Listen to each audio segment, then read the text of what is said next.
Hello, everyone, and welcome to a new episode of the Jazz Flashes podcast. And it's the winter time now, at least in the northern hemisphere. And right here in Jackson, it's really cold outside. My name is Anton Garcia-Fernandez, and it is time for our yearly Bing Crosby podcast. And it's hard to believe, but we've been doing this for half a decade already. This is the fifth installment in this series that we do once a year. And on the other side of the line in England, we have my good friend and co editor of Bing Magazine from the International Club Crosby, Mr. Malcolm Macfarlane. Malcolm, welcome to a new installment of the Bing Crosby podcast. And well, I hope you're doing good this afternoon over there. I know you've had surgery not long ago. How are you feeling? Well, thanks very much, Anton. I can't believe it's 5 years we've been doing this. It seems only like a year or two. But going back to surgery, yes, I had a triple heart bypass on October the 18th, and it all went very well, and I seem to be recovered pretty well. We're walking every day up to 4 miles, and I think I'll be able to start jogging any day. So I'm very pleased with the way it's gone. Very pleased indeed. Well, we're very happy to hear that, and I'm glad to see the pictures of you and your wife walking along the beautiful countryside. And I bet you're getting ready for beautiful Christmas celebration, even though this year is going to be a little bit different, right? Absolutely. We've decided to just have it on our own, my wife and I. We'll be in touch with all the family by FaceTime, but it's just too risky, really, to get together. I'm 77. I've just had a heart bypass. If anyone's vulnerable, I am. So we're going to avoid contact with the family, which is very sad. But we'll be, as I say, we'll be in touch by Zoom, FaceTime, and all the other things on the great day itself. We'll have a nice meal here at home, and we'll do the things we normally do. We'll have our mulled wine first thing, and our bacon rolls, and then we'll follow with a nice lunch and 2 glasses of wine and all the rest. Well, that sounds really good. I know it is sad, but needs must, and things are the way they are, and we have to be as careful as possible. Fortunately, we will have the music of Bing Crosby, and that's what we're going to be talking about on the episode today. You know, we've done episodes in the past about Bing Crosby as a jazz singer, as a Christmas singer, our favorite Bing Crosby albums, our favorite movies, and today we're going to be talking about favorite Bing Crosby songs. And well, you know, that's really ample. There's lots of things that we could say, lots of songs to choose from, but we've set ourselves some rules, and those rules are that each one of us will pick 5 songs by Bing Crosby that are our favorites. And of course, this could change tomorrow. If I were asked tomorrow, it would probably change, right? And then 3 songs which are what we consider 3 gems, 3 jewels to be rediscovered within the Crosby catalog. So digging deeper into the catalog and finding some songs that you don't get to hear or you don't get to talk about very often. So has it been difficult, Malcolm? I'm sure it has. No, no. I did something similar with Jason Lydiard's meeting over here a few months ago, and I couldn't actually find my list, but it very quickly came back to me as I was starting to think about it. And yeah, there'll be a few surprises for you there, I think. I think I surprised Jason at the time. I've got some peculiar tastes. I'm really interested and really intrigued to find out what songs you have chosen. And in fact, if you would like, we can start with the 5 Bing favorites. Maybe you can start with one of your favorites, then I'll talk about one of mine, and we'll go on that way. And you know, I have set them in chronological order, so you know it's up to you. If you want to set them in chronological order, that's fine. If not, that's your choice. But 5 Bing favorites. Let's talk about the first one of those from you. Mine are in chronological order, and a bit of background first. As a young lad, bear in mind I'm 77, so I grew up in the 1950s, and every week we'd have a new cowboy film at the cinema. So I grew up loving cowboy films. In fact, my wife and I still watch them quite often on the television now. These old cowboys with Burt Lancaster and Kirk Douglas and all the rest, and John Wayne. Um, so Bing Crosby singing cowboy songs has got to be something I particularly like. And I go back to one of his early ones from 1933. He made a great recording of it. He sang it on radio. It was absolutely great. And he performed at the Paramount in Los Angeles and got standing ovations when he sang this song. And it's a song called The Last Roundup. Oh, yeah. And you hear Bing's voice, the young Bing's voice booming out, tremendous power, tremendous feeling. And it's always been one of my favorites. And I think it probably always will be. Well, one thing we need to say is that I didn't know what you had chosen. And you had no idea what I had chosen. I did not choose this particular song, but I love this song. It's one of the first songs by Bing that I ever heard. And I think it was written by Billy Hill, which was a big country songwriter. I'm speaking from memory. I don't have the information right in front of me, but he was a big pop and country songwriter in those days in the 1930s.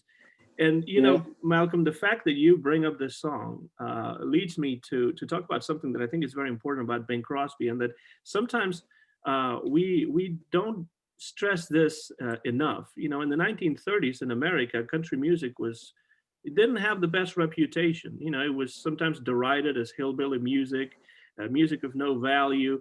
But Bing Crosby was able to see and understand really the commercial value of country music. And he was one of the first pop superstars at the time who began recording pop versions of country songs. And he would continue to do so throughout the rest of his life. And this is different from the approach that other singers like maybe Frank Sinatra took to country music. They didn't record as many country songs back in their heyday of the 1940s or 50s, whereas Bing Crosby has a very, well-furnished catalog of country songs.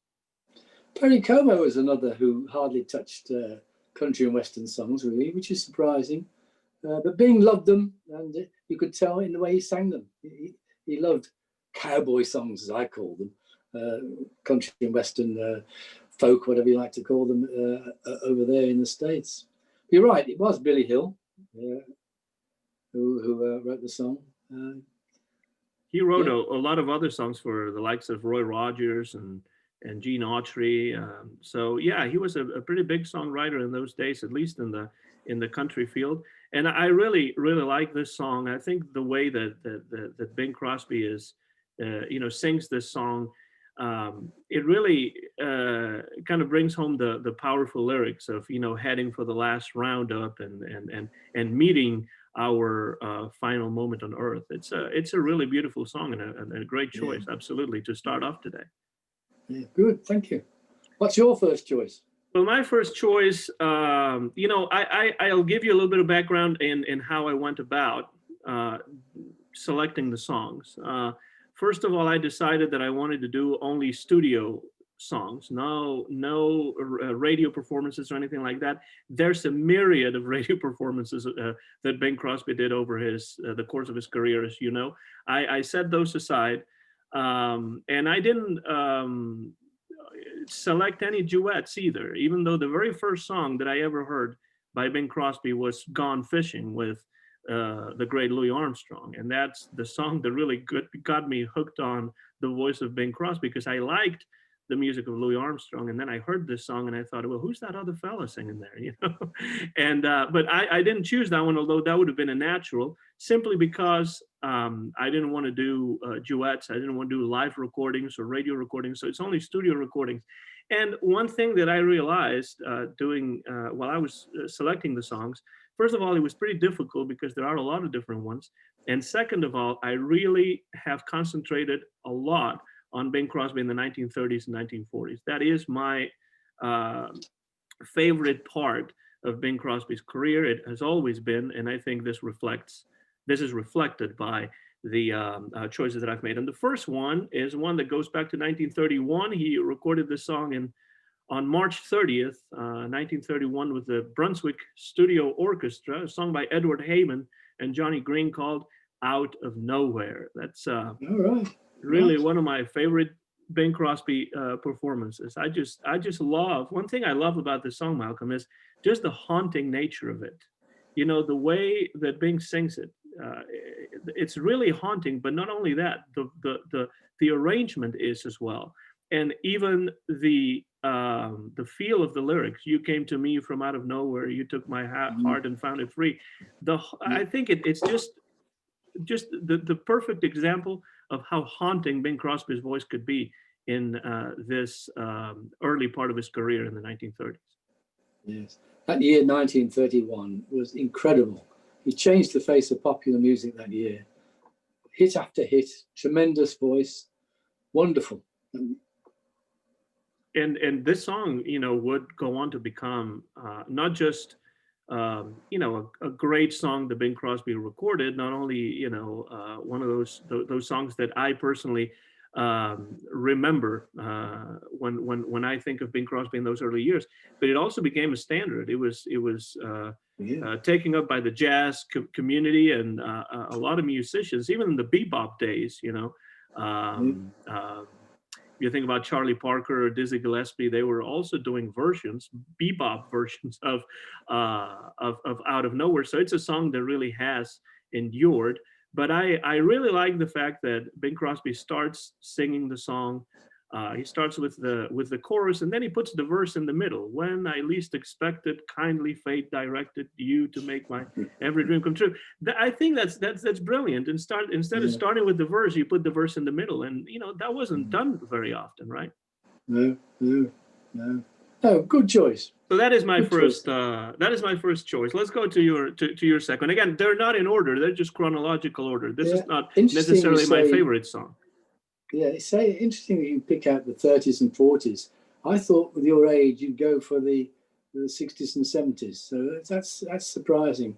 Well, one of the reasons for that, Malcolm, is that I actually began the way that I encountered Bing after Gone Fishing was by listening mostly to compilations of his earlier work. And I just fell in love with that voice and how that voice changed also over the 1930s and 40s. So, yeah. My favorite time of Bing is like you, it's the 30s and 40s, particularly 1938 to 1942. That to me is when he was at his peak. He could hit the high notes and he still had that very pleasing baritone. That's my favorite time. I totally agree. I like the earlier days also because of the jazz influence, but we will talk about that later. Yeah, my second choice isn't quite 1938 to 42, it's 1937. It's a song by Jerome Kern and Oscar Hammerstein II, which was played. We had a weekly request program here called Force's Favorites. It was very, very popular. And practically every week they would play this song. And then someone called Peggy Lee recorded the same song. And after that, it was the Peggy Lee version heard almost every week. And the song, of course, is The Folks Who Live on the Hill. Oh, yeah. Which, that's beautiful. I've loved it from the first time I heard it, right back in the early 60s in my case. What was it about that song that you know attracted you? Because there are so many different versions of that song after you know Bing and Peggy Lee. Pretty much everybody else you know has recorded this song in the classic pop field, and it's really a beautiful song. But what attracted you to that song in particular? The words, Bing's very pleasant recording of it. It just grabbed me every time I heard it. Someday we'll meet I've forgotten opening words. Tremendous song. Mm-hmm. Yeah, I think, you know, there are songs like that one, for example, that talk about the theme of, you know, growing older with somebody. And sometimes I feel like in pop music, that idea of growing old or growing older is used almost as a commonplace. You know, I want to grow old with you or something like that. There's many songs that say that, even the Beatles, you know, but then this song actually does explore what that is supposed to be like, or the way that the singer envisions that is going to be like. Darby and Joan. And I really like that I think it's again a really good choice, and we're staying within the 1930s with that one, 1937, as you mentioned. Well, my second song also stays within 1930s, as you would expect from my previous comment. And this is a song that well, I listen to very often, really. So this was an obvious choice for me. Going back to 1932, recorded on April 23rd, and the song is called "Sweet Georgia Brown." That is one that I like because of the jazz connection. I have said many times that to me, Bing Crosby was one of the best jazz singers who ever lived. And whenever I say this among jazz fans, even uh, people basically have the reaction of, no, that's not possible, or they laugh, or they look at me in disbelief. You mean Bing Crosby, the White Christmas guy? Well, you know, this song tells you how hip Bing Crosby was in 1932, with a band full of jazz musicians who were fantastic. It's the Isham Jones Orchestra, but it includes Manny Klein, Tommy Dorsey, Lenny Hayden on piano, Eddie Lang, of course, Bing's huge friend, the late Eddie Lang, and Red Norvo on xylophone. So, I mean, it's difficult to top a band like that, and it really moves, it really jumps. It's a really jazzy number. It finds Bing in perfect spirits, and it finds Bing also even scatting at the end. And I just absolutely love that song, and the way the strong vocals by Bing, and just the joy that he brings to this performance. You can tell he's having great fun among his jazz buddies. Absolutely. He'd been on, before he got to Chicago to record that, he'd been in New York at the Paramount for many weeks. Then he started off on a tour crossing the country, and he appeared in Chicago, and that's when that session was done. And he really let himself go on it. Absolute wonderful jazz singing. And the scatting at the end is phenomenal. And the solos are short, but they make the point very clearly. And this is a song, even Malcolm, that the Beatles recorded. So think about the enduring power of the song, that in the 1960s in Hamburg, Germany, the Beatles, along with a singer also from the Liverpool area called Tony Sheridan, recorded a version of Sweet Georgia Brown. And that was the first time I ever heard that song, was by the Beatles with Tony Sheridan. And then, of course, when I heard the Bing Crosby version, I was just wowed, and I just love it, and I go back to it as a good example of what a good jazz singer Bing Crosby was in his prime. Absolutely. Your turn.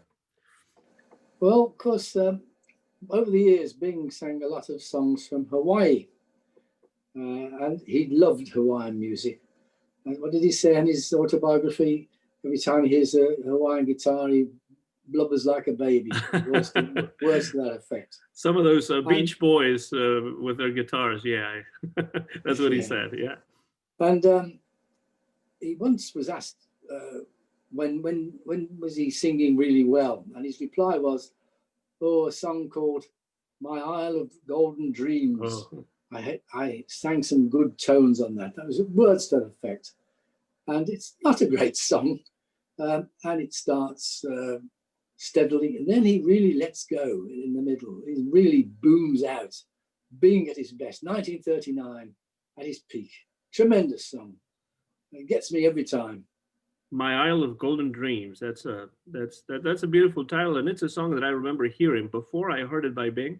I heard it by Marty Robbins, a country singer, Robbins, who also sang a lot of Hawaiian songs. He did a version of that. That's beautiful. Yeah. But yeah, I agree. The Bing Crosby version is really powerful. And yet again, don't you think, Malcolm, that this gives us an idea of how, musically knowledgeable Bing Crosby was, and how wonderful of an ear he had for different kinds of music, and how they could sell in the pop field, because he made so many great Hawaiian style recordings, Sweet Leilani, Song of the Islands, Trade Winds, all of those Hawaiian songs. And he really, you can tell he really likes that kind of music. Absolutely. Incidentally, My Isle of Golden Dreams, the lyrics are by Gus Kahn, would you believe? You might think it was some Hawaiian writer, but it's the famous Gus Kahn. Well, a lot of those songs, even some of the country style songs, were written by professional timpanelli writers to sound like a Hawaiian song or to sound like an Irish song, or That's right. But that's a great choice again, because I love Bing singing Hawaiian numbers, and I don't have any on my list. So I'm glad you filled that spot. You tick that box. And the other day, a couple of days ago, we were watching "It's a Wonderful Life," the great Frank Capra movie with Jimmy Stewart and Donna Reed. It was the first time our 7-year-old daughter was watching it, and she really enjoyed it. It's a movie I've seen a million times throughout my life. And at some point in the movie, George Bailey comes home to his new wife, and this Hawaiian song is playing, and you can hear the lyrics, and it says something like "We're balmy airs," and I couldn't put my finger on what that song was. And then a couple of days later, it came to me, and it was "Song of the Islands," and I knew it because, of course, that's one of the Bing Crosby Hawaiian songs that I've heard many times, and I think that's also on the musical autobiography. Not "My Isle of Golden Dreams," it isn't, but it's a beautiful one. Yes, indeed. Yeah.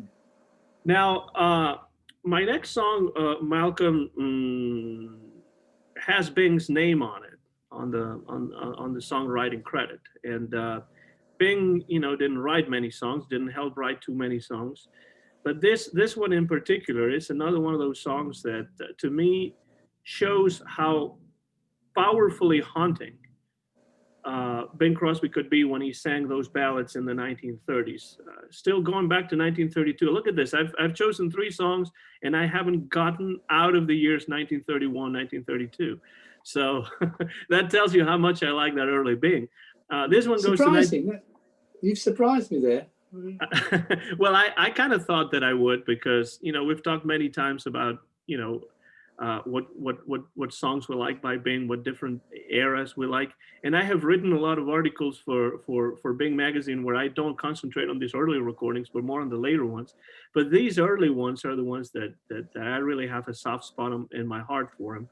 So going back to actually October 14th, 1932, according to this very recommendable, I don't know that I can show it, discography by Wig Brother, Wiggins. can you spare a dime by any chance? Well, it's really a good guess, but remember that Bing's name is on there as one of the 3 songwriters, so he can be spare a dime. Okay. This one was recorded for Brunswick, of course. It's by Ned Washington, Victor Young, and Bing Crosby. And the title is "I Don't Stand a Ghost of a Chance with You." Just a beautiful song, and I don't know how much of it Bing really wrote. Maybe he added a few lines here or there. Maybe I'm not sure about. I haven't read about that, but his name is there as a songwriter, which doesn't happen very often, in the company of 2 really great songwriters and like Victor Young and Ned Washington. And this is one of those songs. If you look at Frank Sinatra's first album, The Voice of Sinatra, there are several songs on there associated with Bing Crosby. He does Paradise, for example, which is on there, and he also does I Don't Stand a Ghost of a Chance with You. Does a really beautiful, minimalistic version of it, Frank does, but the Bing Crosby version is, again, so haunting. And I just love the way that Bing approaches a song where he's talking about the fact that he knows he's not going to get this woman's love, and yet he persists, and yet he he doesn't persist in a stalking sort of way, but kind of looking from afar, and reflecting on the fact that, I need your love so badly, I love you oh so madly, but I don't stand a ghost of a chance with you. He just renders that feeling of knowing, understanding that no matter what he does, he's not going to be able to get this person's love. And it's just powerful. It's just a very simple song in a way, but extremely effective. Yes. Yeah. So that's my choice. Yes. All right. Well, let's go to your 4th one. I jump into the 40s here. It's a song that was written in the late 30s, but didn't really go anywhere. And then in wartime, it was dug out And Bing recorded it at one session. It didn't go as well as he wanted. And a couple of months later, he did it again. And Gary Giddens wasn't that impressed with the final version, but to me, it's got something. And those words meant so much. And Bing puts a lot more feeling into it than some of the other songs he did around that time. It's a song written by Sammy Fain and Irving Kahal, I'll Be Seeing You. Oh, well, which was a huge hit for Bing, as you know. And, that was also my fourth choice. Oh, incredible. So right there, we strike gold. We hit the jackpot with this one, Malcolm, because I completely agree. The feeling of I'll Be Seeing You. Of course, I'm way too young to have lived through World War II years, but I can understand listening to this song how much this song and these lyrics must have meant to listeners at the time, knowing that, they will be seeing their loved ones, maybe, who knows, perhaps, at some point in the future. And they had to kind of say to themselves many, many times and hear the soft, warm baritone of Bing Crosby sing this to kind of believe that I'll be seeing you in the future. And until then, I will see you everywhere I go. And I think that's a very beautiful, very powerful message and idea, don't you think? Absolutely. Yeah. Wonderful song. What is it that makes, in your opinion, what is it that makes Bing Crosby's version so powerful when compared to other versions that maybe you've heard? Well, he seemed to get more feeling into it than many people. There's a well-known verse to it, apparently, but he doesn't bother with the verse. He goes straight into the chorus, and you can tell he's really feeling this song. He really is, and something he often didn't get much feeling into some of his ballads around that time, but this one he scored. In fact, the rejected version from a couple of months before, I think that's pretty good too. But still, there we go. The discographies usually list two versions, one on February 11th and one on February 17th, 1944. Yeah, February 11th was the one rejected, but it's still pretty good. And one thing that I think that really works with Bing on this one, his version. I mean, the arrangement is beautiful with John Scott Trotter and his orchestra, of course. But I feel like some of the other versions that I've heard that were contemporaries, not later versions, just from the 40s, they have this dance band feel to them that just doesn't work for a song like this. This is a song about possibly loss. And it's a song about missing somebody and trying to see somebody everywhere you go because you can't have them in person. And I think in the days of COVID-19, this really resonates with people, I would think. And if you sing this song at a dance tempo, it just doesn't work as well. I like the version Sinatra and Dorsey did, but it's not as good as the Bing Crosby version because of that, because it's just too fast. I agree. So that was my choice too. Have you heard the verse to it? I don't think I have. I don't think Cathedral bells were ringing, it starts off, something like that. And it's not bad, but Bing was right to leave it out, I think. Well, Jack Cap was right to leave it out. At that point, Bing was leaving out most of the verses, which, is something he didn't do earlier in his career in the 1930s. Like, for example, his version of Stardust, starts with the verse and then, leads up to the chorus. By the time we get to the mid 40s, he's getting rid of the verse, possibly he or, whoever was doing the arrangement and who was making those decisions. But, I agree that I like to hear the verse because I feel like that kind of completes the song, but it depends on the song because sometimes the verse does add something and sometimes the verse doesn't. How do you feel about that? Well, of course, White Christmas is the classic, isn't it? Set in Los Angeles in a hot day, but he really wants to be up north because he's dreaming of a white Christmas. And they were right to leave that verse out. I agree. I think that's a good example of that. And then you have, again, going back to Stardust, how Frank Sinatra in the 60s sings only the verse. That's and right. I think it's Sinatra and strings, and he sings only the verse. And then Hoagie Carmichael got mad because he said, I didn't write half a song, I wrote a whole song. But yeah, I'll Be Seeing You for sure, to me, is one of the biggest Bing Crosby recordings of all time. That's one that had to make my list. It did make my list, and I'm happy to see that it made your list as well. Yes, So yeah, amazing coincidence, really, all the songs we had to choose from. So what I'm going to do is I'm going to bowl the back, but I'm going to bowl the ball back to you, and you can give me your fifth one if you want. Well, I jump ahead to the 1970s. Bing was semi-retired. He'd had problems with his lung. He had half his lung taken away. Would he ever sing again? And lo and behold, they announced that Bing Crosby is coming to the London Palladium. And I've told this tale before, but it's probably worth. I'll repeat it again for the benefit of the listeners. I was married. My wife and I, we lived in Nottingham. My wife was pregnant with twins. And in April 1976, it's announced that Bing will be at the Palladium. Well, I've got to go, haven't I? My wife said, well, I won't be in a fit state to go by then. I'll probably be about to give birth. So you have to go on your own. So I went on my own and didn't expect a lot, really, because Bing's television appearances had been all right, but not exactly inspiring. Because I went to the opening night, and there's quite an atmosphere in the theatre, a lot of emotion. Bing Crosby's going to walk out on that stage. What's going to happen? And you know the story that the curtains draw back, cinema screen comes down, and Bing is seen in a newsreel from 1944 in the UK, singing San Fernando Valley. And we're blown away watching that.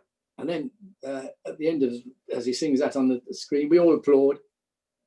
The screen lifts, the orchestra strikes up Where the Blue of the Night, and on walks Bing Crosby. Fantastic moment, it really was. And it was a long show, very hot that night. The temperature was in the 90s outside. It was really tremendous heat in there, but he gave us a wonderful show. He was on stage virtually the whole time, apart from when he let Ted Rogers tell us some jokes, and when Rosie Clooney sang a few songs. The rest of the time, it was Bing. And as you know, he finished with a long medley of bits from many of his hits. Absolutely blew us away. And then he says, I'm going to sing this next song. It perhaps tells you something about my life and what I think about. I have no great deep feelings, but here it is. And then he goes into That's What Life Is All About. Well, that record had been played constantly in the UK during 1975 and 76. We all knew it. But the version Bing did on that at the Palladium, he really put something into it. And he hit those notes at the end. And the applause was tremendous. Standing ovation, which went on and on. And of course, I've chosen that song because it brings back the memories of that incredible night. And it's a song I like anyway. Is that one of the songs he recorded for Warner Brothers or for United Artists? Or I think so. Yes, it was in his first session in 1975 for Ken Barnes. The song was written by Les Reed and Peter Dacre, and then Ken Barnes and Bing added some lyrics to it, changed the lyrics to fit in with Bing's own feelings. Absolutely tremendous song. It really is a fitting song to choose as your last in chronological order favorite of Bing Crosby, because it is a powerful reflection on what life is all about, and the important things in life and what things he considers to be important in life. And it really, again, has a very good message and a very Bing-like sort of message. So it's the perfect song, I think. Yeah. And you mentioned the Palladium, and you were there. And for those of us who were not there, of course, there's the record that hopefully you still can purchase, and it's not out of print. But then there's also this Oslo, Norway concert that can still be seen on Facebook, on YouTube, I believe. And and I really enjoyed that. That has Johnny Smith on guitar, and it's it's a good way to actually see and hear, not just hear, but see and hear Bing in those Yes. last years of his life, that latter day Bing, as we say. Yeah. He was a bit rusty at that concert. It was raining too. Oh, it's pouring with rain, yeah. But he came across pretty well and relaxed and all the rest. Yeah. And he does Very that good. medley that you were mentioning, which is a great idea. Bits, Yes. pieces of some of his favorite or most famous songs. That's right. One thing I want to say, Malcolm, is before I tell you my fifth one, is again, we're staying in the 1940s for me. So we're going back 30 years again from yours. But I decided that I was not going to put in any Christmas songs. Bing Crosby is well known for singing Christmas songs, and you can find a lot of compilations and albums of his Christmas songs. And as far as I'm concerned, all of them are valuable. And it would be, I think, too obvious to put White Christmas in there. It kind of goes without saying. So I did not choose White Christmas or any of his Christmas songs. But my fifth one is one that it actually makes me cry every time I hear it, and it's been like that since the very first time I heard it as a teenager.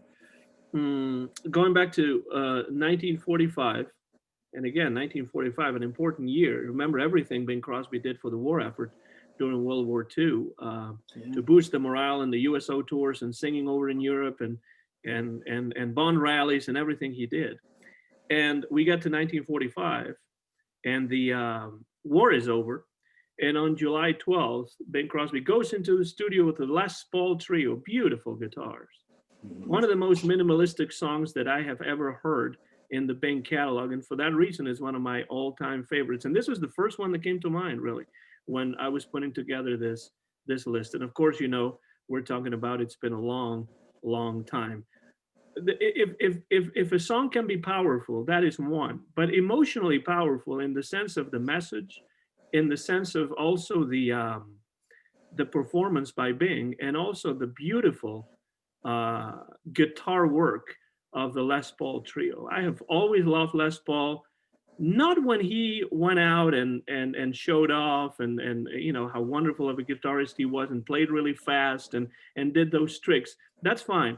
But whenever he just sits down, relaxes, and becomes this kind of almost loungy jazz guitar player behind Bing Crosby on this song, it's just so beautiful. And knowing when the song came out, 1945, the feelings that people must have been having around that time, maybe not seeing certain people that died in the war, maybe getting to see people that they hadn't seen for years because they were on the front. It's just a song that really brings tears to my eyes, and it had to be there. It's been a long, long time. Kiss me once, then kiss me twice, then kiss me once again. It's been a long, long time, Malcolm. Wonderful song. Good choice there. Excellent choice.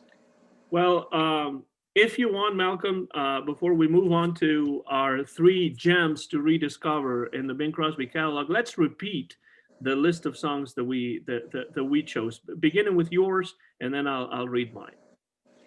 I started off with the last roundup, went on to The Folks Who Live on the Hill, My Isle of Golden Dreams, the Hawaiian song, I'll Be Seeing You, which we both agreed on, and the final song for me, the Palladium version of That's What Life Is All About.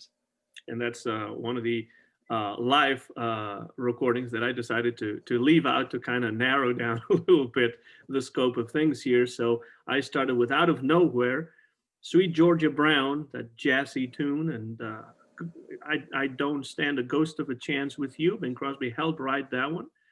Then, just like you did, I'll Be Seeing You, and Les Paul and Bing Crosby on It's Been a Long, Long Time. I think that's a fine 9 songs. We didn't get to 10 really, but it's a fine 9 songs.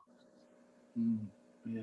We'll see what the audience thinks. If you're watching this and listening to this and you have comments or ideas or other songs that you would like to add to these as favorites, you can always leave a comment underneath the video, and we'd love to hear from you. And now on this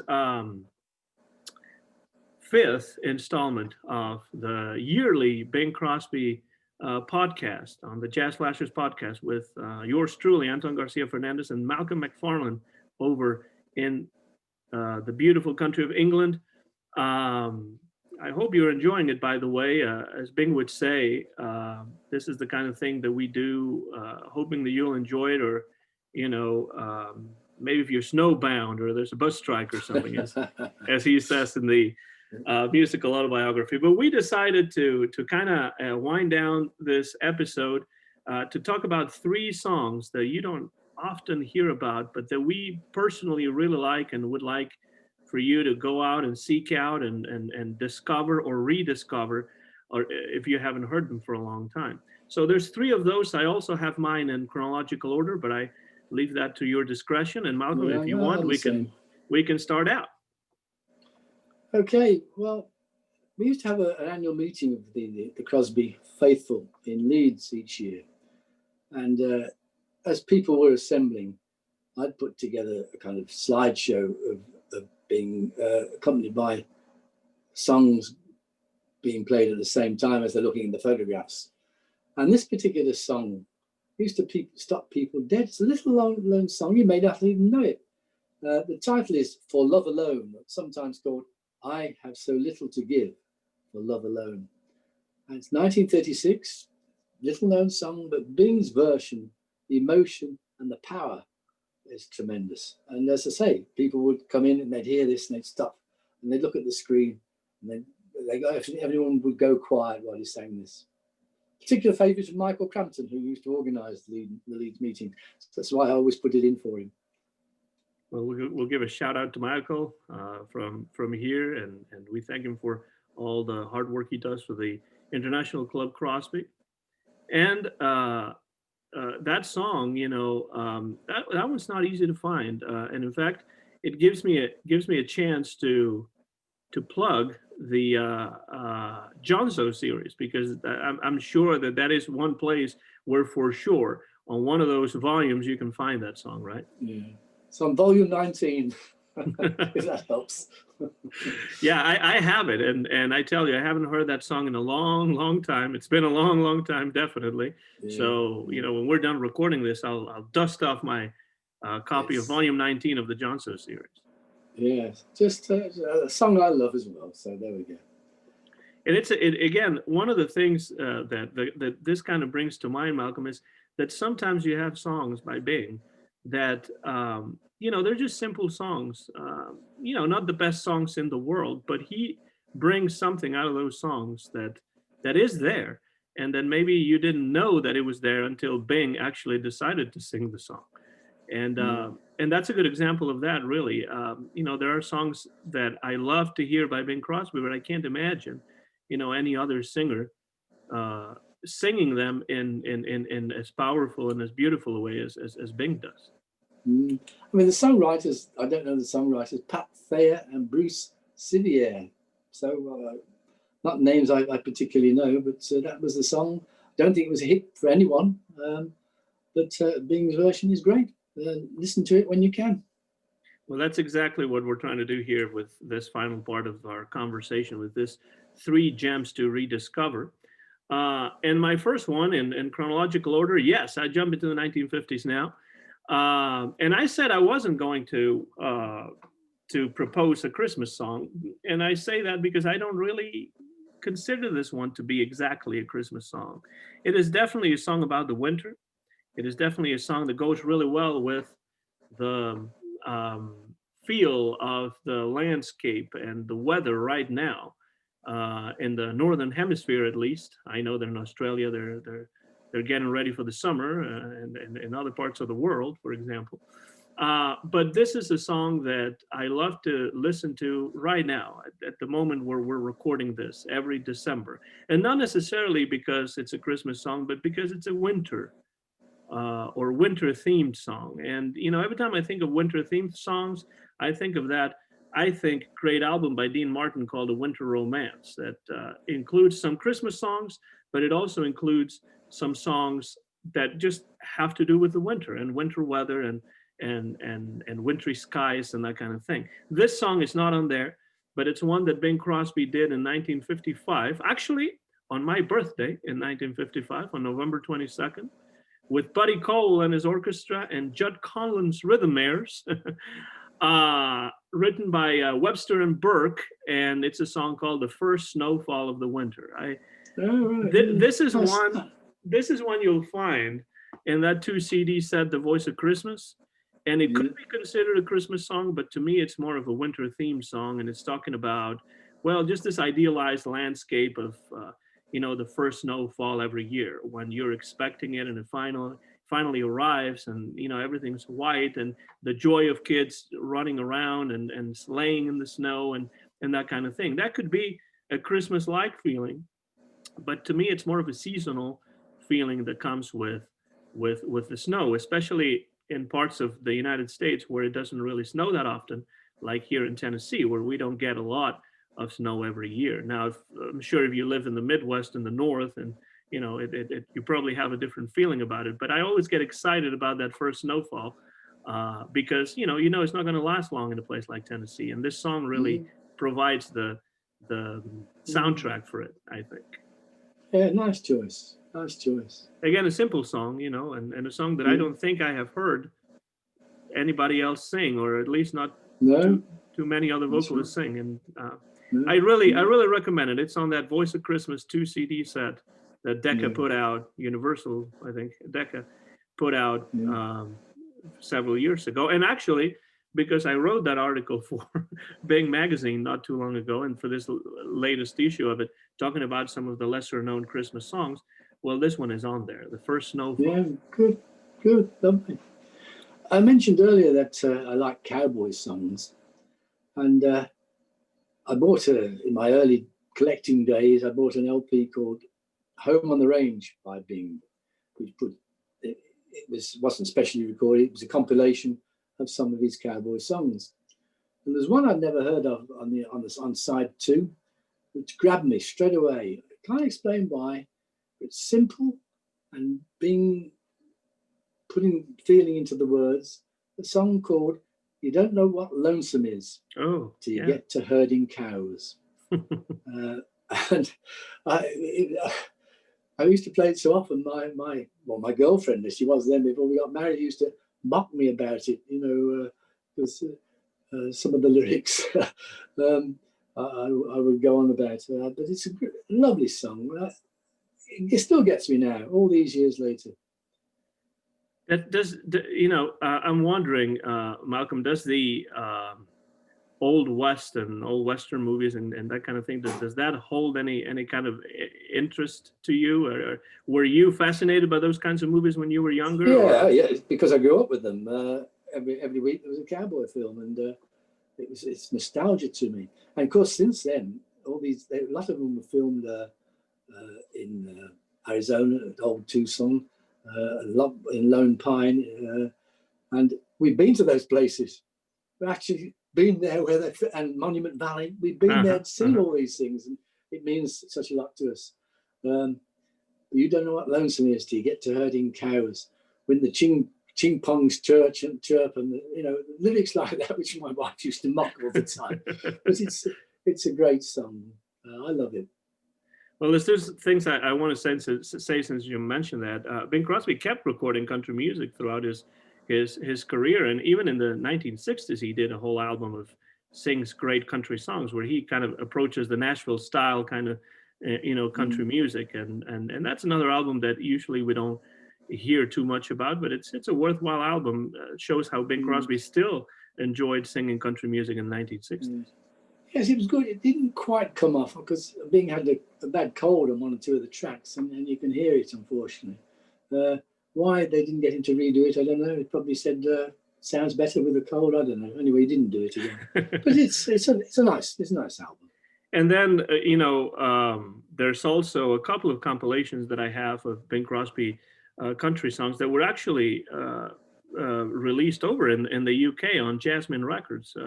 I think one is called Country-style, and the other one's called Another Ride in Cowboy Country, or something like that. But they're released on Jasmine Records, and that's a good way to get into, Bing Crosby's more country and Western oriented songs. Some of them actually from radio performances, and some of them studio recordings. So that's a good entryway into Yeah, the Bing Crosby Jeff country Milne put camp. those together. Jeff Milne, who worked for Decca and Brunswick Records over here, he put those two compilations together. And way back when he was working for Decca, Bing came to the UK and Jeff persuaded him to make an LP for Decca called Feels Good, Feels Right. And Jeff has some great stories about working with Bing, even having to sing lyrics to Bing to explain them to him. But one song that Bing did for that album, he was asked to do by a Crosby collector called Bob Roberts, they knew he was dying. And he said, "I'd love you to sing this song, Bing."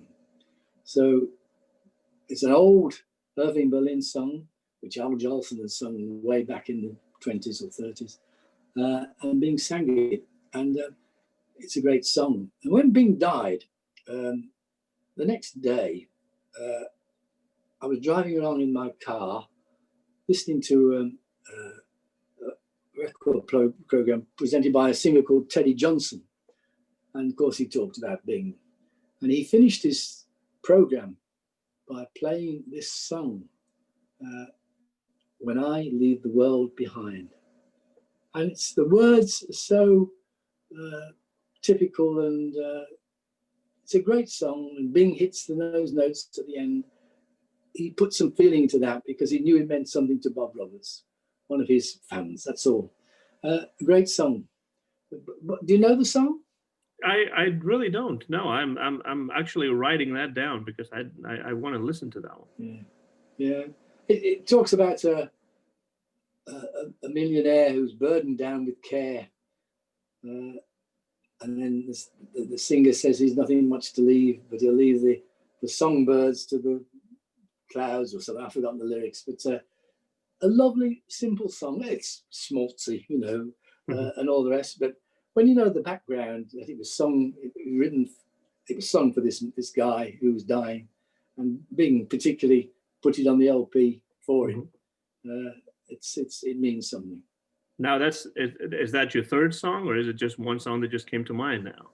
It's my third song. Your third song. I thought it was a nice link to go from your Jasmine, which was produced by Jeff Milne, onto the LP, which was produced by Jeff Milne. So. Absolutely. Well, I really don't know that song, but it was perfect. Yeah. No, I was wondering. That is a song that I really need to listen to, because that's one that really doesn't ring a bell, but the way you describe it, it really makes me want to go out and seek it out, because it sounds like a really good song, and that is one of the reasons why I wanted to do this kind of podcast, so that we could kind of talk a little bit about the background behind the songs, and that's really what we're trying to do, and that's a good example of that. Could you remind us of the title of the song again? When I Leave the World Behind. When I Leave the World Behind. Okay, well, I definitely will look it up. And I have two here, Malcolm, to finish the 3 gems to rediscover. And one of them is one that, to me,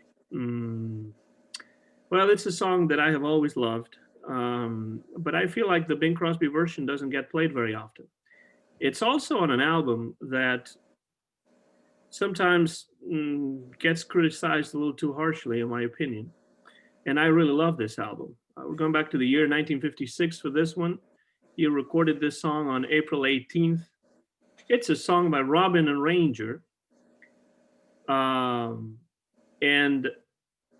the orchestra on this recording was arranged and conducted by Jack Plies. And we're talking about that album, Songs I Wish I Had Sung the First Time Around, which I really love, but some people really criticize harshly.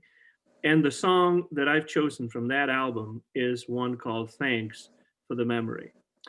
And I just love that song. It's another one that brings tears to my eyes. It's about, appreciating what you had after you had it, and you may not have it again. And it is the perfect song, I think. And I've told my wife this, and she every time she hears me say this, she hates it, but it's the truth. I tell her, you know, this is the song I want played at my funeral. Funny, I was thinking I'd have When I Leave the World Behind. That's it again, but again, it's a perfect segue there, because When I Leave My World Behind, thanks for the memory. I like the nonchalant way in which Bing, you know, sings this song. I know Bob Hope had a version out, but I just love the Crosby version, and I think it really fits the concept of that album, Songs I Wish I Had Sung the First Time Around, because that should have been a big hit for Bing, and it wasn't. Right. And he does a fine version. Why do you think that album gets criticized so much? Is it Jack Ply's? The orchestra is not sounding good? Is it the arrangements? What do you think? It's been a bit of both, really. I think some of the arrangements aren't great. Bing's voice, he wasn't at his best on that, I don't think, particularly. He didn't seem inspired somehow. Some good versions on it, but if you listen to it chronologically, the first day's recording, they didn't get the backing right at all. I think it was better on the second day of the recording. I mean, it's just do a whole album in 2 days. It's unbelievable, isn't it, really? Yeah. So that would be my choice from that album. Jack Plyce also would work later with Johnny Hartman, another great singer. But he didn't, you know, I don't think he did a bad job on this particular album. And I like the concept, and I think Bing is paying tribute to some of the people that he appreciated. Some of them who came before him, some of them who came at the same time as he did onto the scene. And then even with This Love of Mine by Frank Sinatra, you know, giving a tip of the hat to the younger ones that would follow him. So it's a really good album that, in my opinion, that I really recommend to everybody out there, and it should be rediscovered or discovered, as it were. I think you may have said what your 3 songs were already, right? Yes, I have. Yes, but just to vary it a bit, I thought I'd segue into use Jeff Milne. that is perfect. And so we still got your third one to come. I still have my third one, and you know, my third one is again one that you don't hear about very often, particularly not the Bing Crosby version of the tune. And this is the newest Bing Crosby song that I have chosen, going back to the year of 1960. Yeah. Bing wasn't with a recording contract anymore, not to a specific label. He was freelancing and doing different projects and recording different songs here and there, some of them really good. And this particular one is one of those. Going back to 1960, in the summer, he recorded this one in the heat of summer, August 26th, with Pete King and his orchestra. And it's a Sammy Cahn, Jimmy Van Heusen number that you probably know better from a version by the chairman of the board, Frank Sinatra. Frank Sinatra, yeah, because Cahn and Van Heusen wrote a lot of songs for Frank Sinatra and were personal friends of his. But Bing Crosby did this first, and it's a song that I love, and I think it's a fitting one to finish and to wind down this conversation. It's one called The Second Time Around. Now, I was happy to see this song included in that So Rare Treasures from the Bing Crosby Vaults 2 CD set that was put out a few years ago. I think it's on there because Bing does a fantastic version of it. You know, I knew the Sinatra version, and it's good. But the Bing Crosby version just, well, I guess it meant a lot to him because he had been through it. Yeah. Love is lovelier the second time around, you know. And then at some point he says, like a friendly home the second time you call, with both feet on the ground. This idea that, you know, love is not only for the young, but you can have true love or feel true love more than once in your life.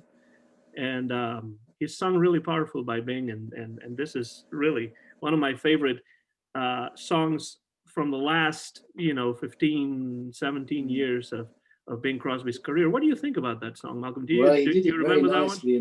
He did it very nicely in the film High Time. Very nice scene. I don't really remember. his girlfriend, his lady friend, is in the kitchen preparing the meal. He goes and plays with the piano and sings this song and reduces her to tears. It's a lovely scene. Mm-hmm.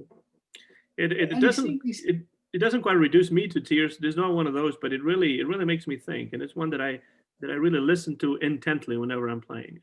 Yes, yeah. It's a pity it wasn't promoted more, really. It just wasn't pushed by anybody, whereas the Sinatra version was on an album and it was played more often. It was a great pity, really. It's a nice version of things. Yeah, the Sinatra version is on, I think, Sinatra, which is an album that he did for Reprise in the 60s.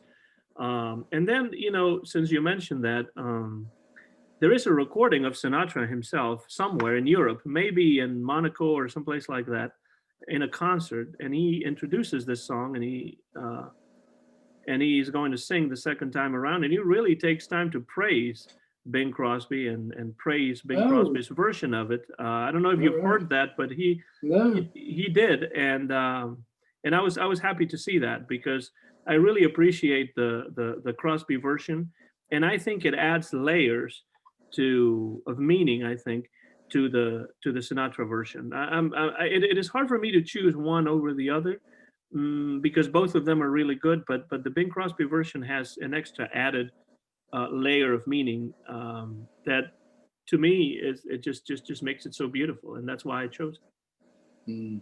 Yeah, very nice song, good choice. And I think that kind of wraps up all our choices, unless you have anything else, any other song that comes to mind or anything like that. But before I could go on all night, of course, with some of the songs. I mean, you picked out It's Been a Long Time. Again, one of them. It's a wonder I didn't put that down, quite honestly. It's a lovely song. But we should, remind the listeners and viewers what our 3 gems to be rediscovered are. So starting with yours, Malcolm. For Love Alone, I Have So Little to Give. The second one is You Don't Know What Lonesome Is Till You Get to Herding Cows. And the final one, an Irving Berlin song, When I Leave the World Behind. And, Irving Berlin was really good at writing those, longing songs and songs of loss, and also songs about, the last days in somebody's life. He wrote about that when his wife passed away on When I Lost You, which is just a really beautiful song about the loss of a loved one way before their time. And just Irving Berlin had a knack for writing those kinds of songs. And I've always been impressed by how, somebody who was really not an American, who didn't grow up as an English speaker, was so good at writing those lyrics in English. Some of them really hip, some of them really poetic too. Absolutely, yes.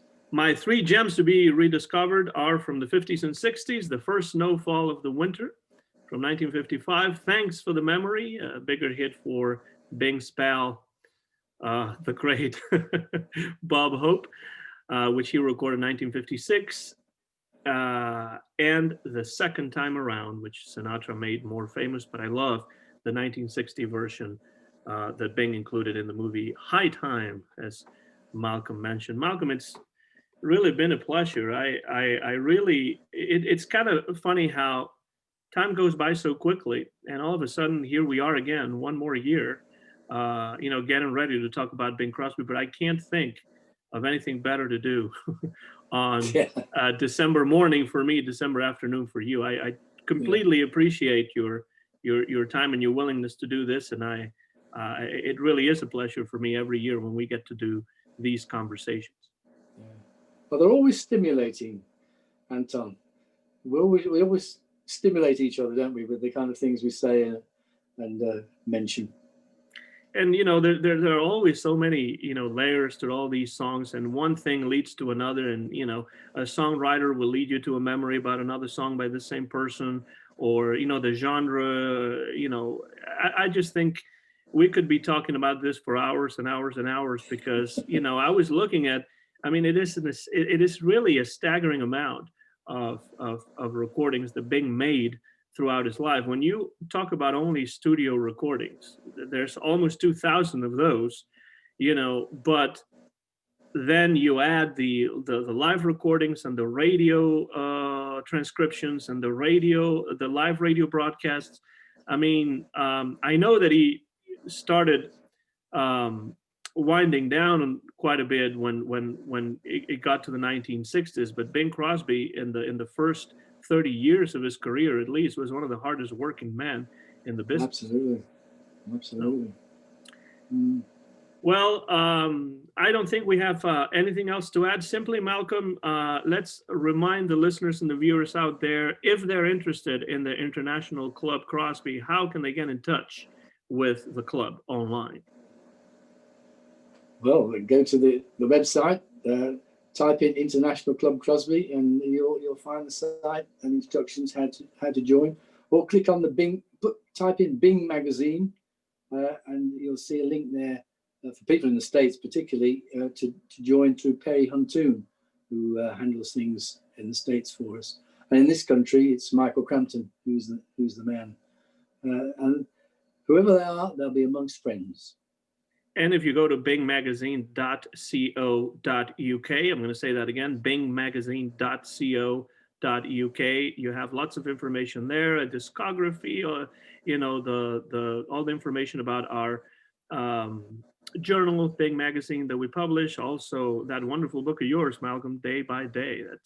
That is a wonderful book to do research on Bing Crosby. Everything that he did throughout basically his life and career is right there, and you can just find it on bingmagazine.co.uk. So if you like Bing Crosby, if you know anybody out there who's a fan of Bing Crosby's, let them know about our club, the International Club Crosby. And Malcolm, take the best of care. Say hi to everybody out there, to your family, to your wife. Enjoy your Christmas, even though it's going to be different. And well, I know that we're in constant contact about Bing and about cricket and about other things online, but I hope to see you again in a year's time. Thanks very much, Anton. All the best to you and yours. This has been a new episode of Jazz Flashes podcast, our 5th installment in our series of yearly Bing Crosby podcasts, talking today with Malcolm Macfarlane and yours truly, Anton Garcia-Fernandez. Malcolm was in England, and I was here on the other side of the pond in the United States, in the state of Tennessee, talking today about our favorite Bing Crosby songs. Saying goodbye now.